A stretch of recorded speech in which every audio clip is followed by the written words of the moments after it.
जय हिंद दोस्तों, स्वागत है आप सभी का अपने यूट्यूब चैनल विशाल लर्न स्टडी में। तो दोस्तों आज की वीडियो में हम लोग इंजीनियरिंग ड्राइंग फर्स्ट को पढ़ने वाले हैं, जिसमें कि दोस्तों आज का ये दूसरा लेक्चर है।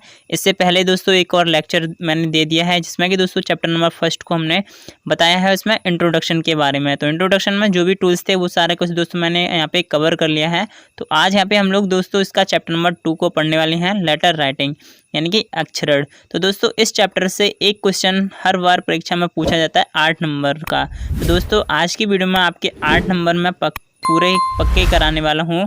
तो आइए फिर दोस्तों वीडियो में आप सभी लोग बने रहना। और दोस्तों आपको वीडियो पसंद आए तो दोस्तों वीडियो को अपने दोस्तों के साथ ज़रूर शेयर करना हो। तो फिर आइए दोस्तों बिना समय हुआ वीडियो को स्टार्ट करते हैं। तो सबसे पहले दोस्तों हम लोग बात करते हैं कि किस तरह से दोस्तों परीक्षा में एक क्वेश्चन इसका पूछा जाता है। तो यहाँ पे दोस्तों देखिएगा, निम्न का 15 mm ऊंचाई में सिंगल या अवनत बड़े अक्षर लिखिए। तो दोस्तों कोई एक पूछ लेगा आपसे, चाहे तो आपको वो सिंगल स्ट्रोक में कैपिटल लेटर पूछे या फिर दोस्तों इंक्लाइंड कैपिटल लेटर पूछे। तो कोई में इनमें से कोई एक दोस्तों आपको परीक्षा में यहाँ पे दोस्तों इसका करके आना रहता है। तो दोस्तों जो सेंटेंस रहता है वो दोस्तों कुछ इस तरह से रहेगा, honesty is the best policy. तो यहाँ पे दोस्तों एक ये सेंटेंस है। तो इस सेंटेंस को हमें दोस्तों चाहे तो वो वर्टिकल कैपिटल लेटर में पूछ ले या फिर इंक्लाइंड कैपिटल लेटर में पूछे, आपको दोनों ही तरीके से दोस्तों इसको लिखना आना चाहिए। और यहाँ पे दोस्तों जो हमारा वर्टिकल कैपिटल लेटर है, इसमें जो दोस्तों थीटा का मान रहता है वो दोस्तों 90 डिग्री रहता है। और इंक्लाइंड कैपिटल लेटर में थीटा का मान 70 से 75 डिग्री रहता है। यानी कि इसमें दोस्तों इंक्लाइंड में क्या करना रहता है, आपको जो लेटर लिखने हैं वो तिरछे लिखने रहते हैं। तो फिर आइए दोस्तों हम लोग देखते हैं इसमें कौन कौन से फॉर्मूले दोस्तों प्रयोग होते हैं। तो इसके सारे फॉर्मूले को हम यहाँ पे आज की वीडियो में कवर करने वाले हैं।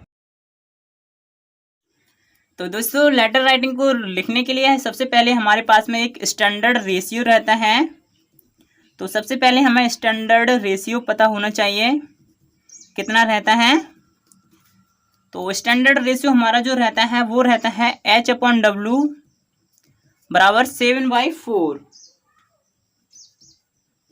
तो ये रेशियो जो हमारा रहता है वो स्टैंडर्ड रेशियो रहता है, जिसमें कि दोस्तों हमारा जो H ऊंचाई है और W विड्थ रहती है। तो H का मतलब मान हमें यहाँ पे दे रखा है, H हमारी यहाँ पे कितनी है 15 mm। तो ऊपर H का मान हमें दे रखा है और यहाँ पे हम W का मान निकाल सकते हैं। तो इसे निकालने के लिए हम क्या करेंगे, H का मान यहाँ पे रख देंगे, इससे हमें W का मान पता चल जाएगा। और इसके बाद में दोस्तों हम लोग यूनिट साइज की बात करें तो यूनिट साइज के लिए एक फॉर्मूला और रहता है, यूनिट साइज H/7।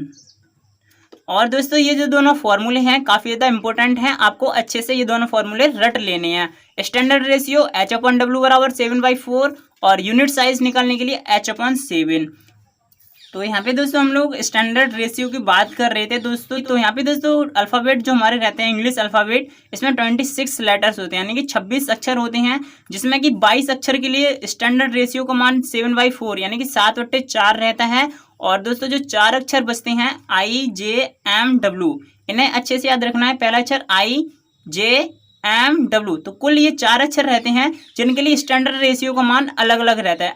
और इसके बाद दोस्तों हम लोग बात करते हैं कि ये जो दोस्तों हमारा यहाँ पे दे रखा है सेंटेंस, तो इसे दोस्तों किस तरह से लिखेंगे। तो सेंटेंस को लिखने के लिए दोस्तों यहाँ पे मैंने एक, तो दोस्तों सेंटेंस को लिखने के लिए हमें ये दोनों चीज़ें अच्छे से पता होनी चाहिए, जो कि दोस्तों हैं 2 अक्षरों के बीच अंतराल कितना होना चाहिए और 2 शब्दों के बीच अंतराल या गैप कितना होना चाहिए। तो यहाँ पे दोस्तों जो हमारा सेंटेंस दे रखा है, honesty is the best policy. तो यहाँ पे दोस्तों जो शब्द लिखा है ऑनेस्टी, तो ऑनेस्टी में ये सारे अक्षर हैं और इन अक्षरों के बीच में जो दोस्तों गैप रहना चाहिए वो कितना होना चाहिए, 2 × यूनिट साइज। और यूनिट साइज दोस्तों जो हमारा रहता है वो रहता है H/7। तो यहाँ पे H/7 सबसे पहले हम लोग यहाँ पे निकाल लेते हैं।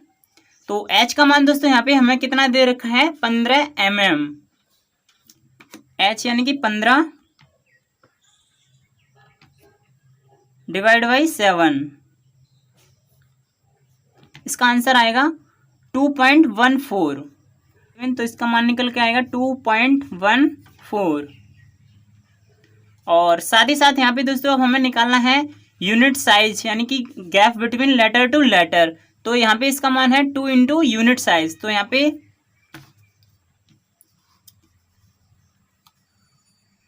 2 इंटू यूनिट साइज है 2.14 तो इसका मान निकल के आएगा 4.28 यानी कि लगभग 4 mm।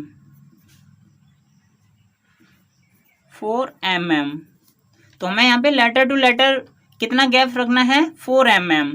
और इसके बाद दोस्तों है शब्दों के बीच अंतराल यानी कि दो शब्दों के बीच डिफरेंस कितना रहना चाहिए 4 इंटू यूनिट साइज यानी कि 4 इंटू यूनिट साइज। तो 4 इंटू यूनिट साइज 2.14 तो इसका मान हमें कितना निकल के आएगा 8.56। तो यहाँ पे हम इसे 8 मान सकते हैं, लगभग 8 mm।